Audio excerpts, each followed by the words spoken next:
One of the biggest talking points going out of the Super Bowl, besides the actual game itself, is always the halftime show. And people get really heated and really opinionated on this topic. It usually falls within several camps. Oh, that was such an amazing performance. It's one of the greatest performances of all time. It was okay. There's been better performances, but there's also been way worse performances.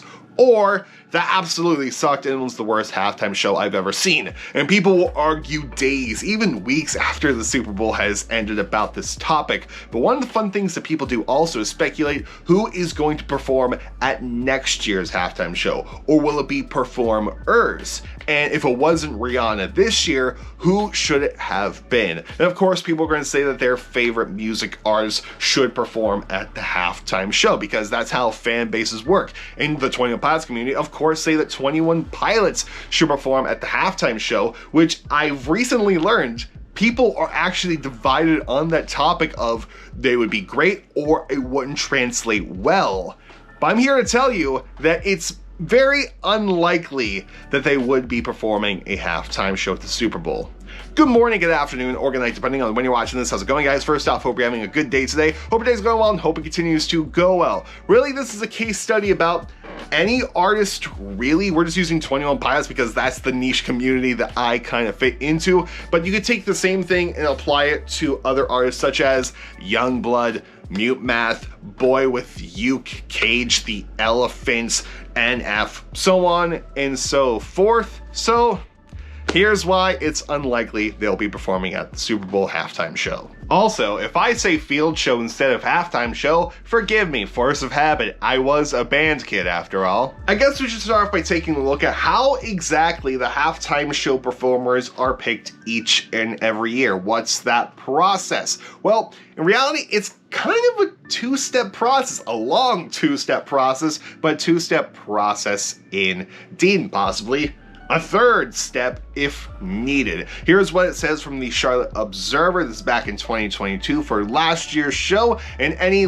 articles I'm going to be mentioning, any links will be found down in the description box below. The selection process begins with a panel which includes officials such as the NFL's Director of Entertainment, folks from the NFL's production company, and the halftime show's director and producer. After a long and detailed process, the shortlist is handed over to the Super Bowl's hosting city for final decision. So it all comes down to whoever the hosting city of the Super Bowl wants. Not what the NFL wants, not what whoever is sponsoring the halftime show wants, but ultimately whatever that city wants. The article goes on further. Halftime show performers are selected on the account of several elements. Genre relevancy and popularity are two most important factors to consider when a short list of performers is being made. But choosing a headliner is about more than just numbers. It's about making a statement. The funny thing with that last sentence about making a statement, literally 2 paragraphs later, the very first part of the first sentence, regardless of whether or not a statement is made, basically showing is that they don't look at that part first. They mainly look at popularity and relevancy because, of course, it's the Super Bowl. It's a time to make money and get all eyes on the Super Bowl, one of the biggest sporting events around the world. They want you to watch that show all the way through. So they want to get the biggest name they can into the halftime show. And whether or not they have a theme or a statement or not, it most likely falls on the artist, or occasionally, like last year's in the celebration of hip-hop in the music industry today, they will do a theme and gather some of the biggest names in hip-hop that they can. The interesting thing with that last one, though, is we rarely see halftime shows anymore where it's based on the impact the artist has had. Of course, we had that last year with the impact that hip-hop has had on today's music, and we had Madonna perform in the 2010s. But since 2011 onward, with the exception of Madonna, it has been your top 40 artists. 2011, you had the Black Eyed Peas. 2013, you had Beyonce. 2012 was Madonna. 2014, you had Bruno Mars, then Katy Perry, then Coldplay, then Lady Gaga, then Justin Timberlake. Then you got Maroon 5, the worst halftime show of all time. Then Shakira and Jennifer Lopez. Then you got The Weeknd. Then you had last year's, and then this year you had pop culture icon Rihanna, who also had the power and nostalgia on her side, being her first performance back in 6 years, and also she was one of the best-selling artists from 2007 to the early 2010s. And if you look at everything 2010 back, you'll see a whole bunch of rock musicians with the occasional pop performance thrown in, and or, weirdly enough, you'll get to a part where there's just Indiana Jones music. It is a very interesting thing just going back and looking at old Super Bowl halftime shows and the history on that. But what I'm trying to get out of here is, Super Bowl is focused on your top 40 artists. They want that hip-hop drive. They want the dancey type music. They want club style music. They want music that's a celebration, that's a party, because that's ultimately what sells. That's why they're in the Billboard Hot 100 all the time. That's why they take a look at those numbers in picking what they are going to choose for their halftime show.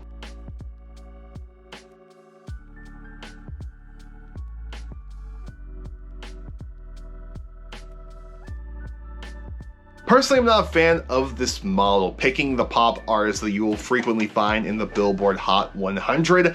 I more so think it should be based on the impact the musician has had on music in the music industry in general, because there are so many deserving names that have never been in the halftime show as a solo performer, such as Elton John. He's retiring, so why not give him the Super Bowl as a way of saying thank you for everything you have done for us, because he is one of the most iconic artists of all time. Heck, if the Super Bowl goes to New York, why not give it to Billy Joel? Because he is such a legend. Why not give him that stage to himself?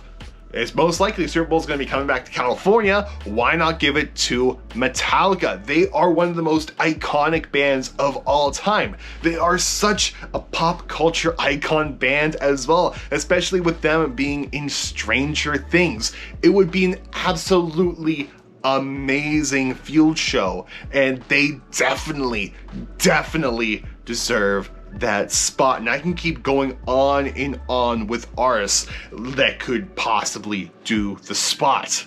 Hello, me from the slight future. Just one more thing I want to throw in here. I think the artist who deserves to play the halftime show the most is Dave Grohl. Dude was in Nirvana, one of the most iconic bands of all time, then later founded the Foo Fighters. He is such an amazing human being. One of the funniest human beings on the planet too. Such a down-to-earth guy who's been in two of the most iconic bands of all time too. That man deserves this spot with the Foo Fighters and other performers of his choosing, and ultimately being a tribute to his drummer Taylor Hawkins. But Dave Grohl definitely deserves that spot so much. But based on the pop music method they've been using, odds are you're going to see people in considerations such as Harry Styles, Adele, Billie Eilish, Taylor Swift, who if you think about it, really deserves it as well. You're going to see people like Drake, you're going to see people like Beyonce again, and you can see many others. Heck, even Imagine Dragons can go on that list, because according to Spotify, they are in the top 50 most streamed artists in the world. So where does this leave 21 Pilots?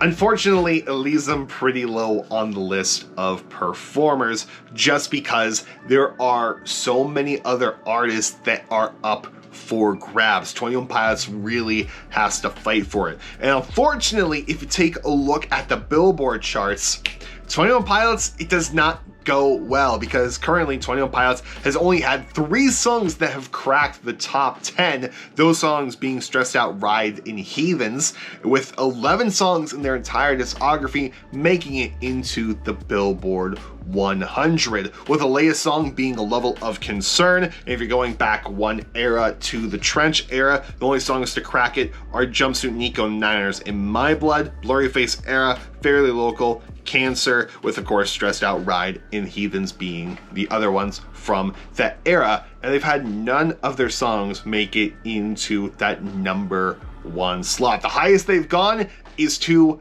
with Stressed Out and Heathens. But that is it. That's the closest they've ever come to that coveted #1 spot. And the funny thing about those 3 songs that made it into the top 10, those are also 21 Pilots' songs on Spotify that have over 1 billion streams, which is an impressive feat by itself. Don't get me wrong, it's such an amazing thing. But also with Spotify, they are the 237th most streamed artist on the platform. So unfortunately, that means that there are 236 people right in front of the Pilots.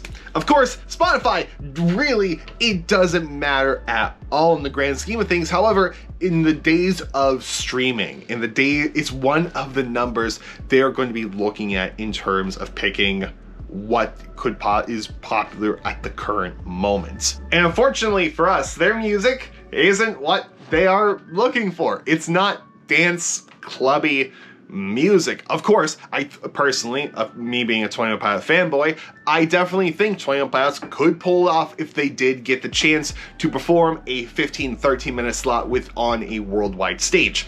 They've done it before with the live streaming experience and doing medleys of songs. They did that for their past 2 tours by cramming in, 35 songs within a 1.5 hour set list. They've done it before. They could definitely make it work. However, are they going to get that opportunity?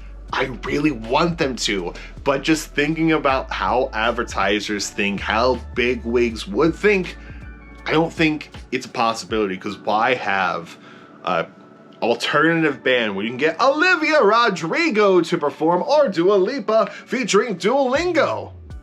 Actually give me that. I want that one. Now, one of the ways I can definitely see 21 Pilots perform at the halftime show is if they decide they want to make a statement, specifically about mental health, in the mental health pandemic that's going on throughout the world, that everyone is for some reason scared to talk about, and they shouldn't be scared to talk about, because everyone deals with mental health problems. It should be an open discussion, and what better way to say that than discussing it openly at one of the biggest events throughout the year that gets broadcast on TV.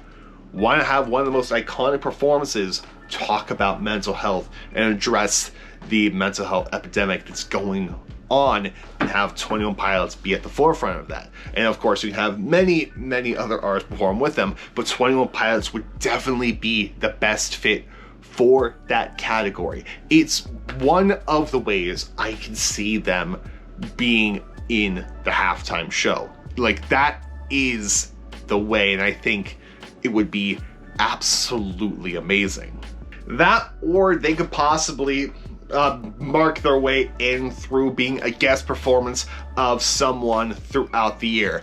I don't know who that would be, who they would guest perform under, but that is always a possibility. So that way to say, yeah, 21 Pilots did do a part of a halftime show, now just give us a full one, like Kendrick Lamar did one last year. I want him to do a full solo one by himself. I think that would be amazing. I want that. But unfortunately, like I said, I don't know who 21 Pilots would guest perform under. I've seen many people make an argument for X, Y, and Z based on their philanthropy efforts, especially within the COVID pandemic, of them helping out the COVID crisis, helping out first responders, helping out people whose jobs were all affected by the crisis throughout the world.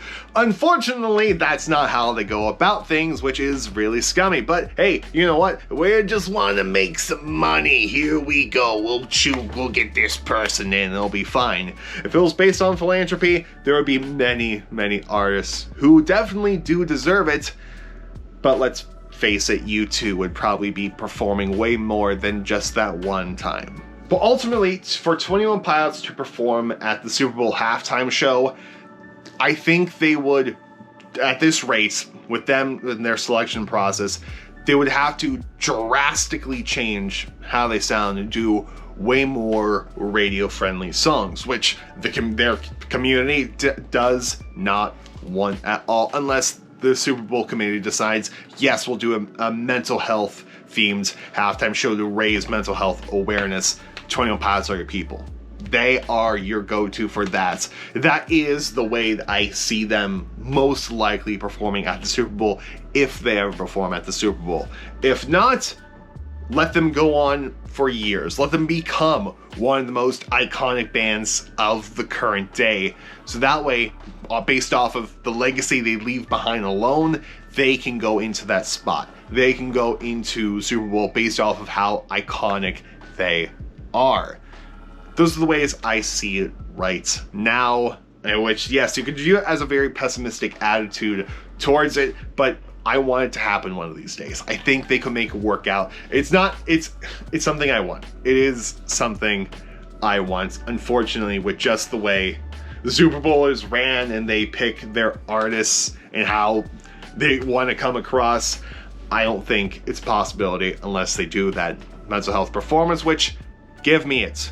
Give me it, NFL, specifically the city the NFL performs in a certain year. Give me it. Of course, as always, let me know your thoughts down in the comment section below, because I want to know what you think. Correct me on any other things, and yeah, I'm definitely interested in what you guys are saying. It's 1 o'clock in the morning. My throat is super dry, so I'm going to grab some water and go to bed. But I will see you all later. Goodbye, and good night. More importantly, have a good day, and I'll see you later.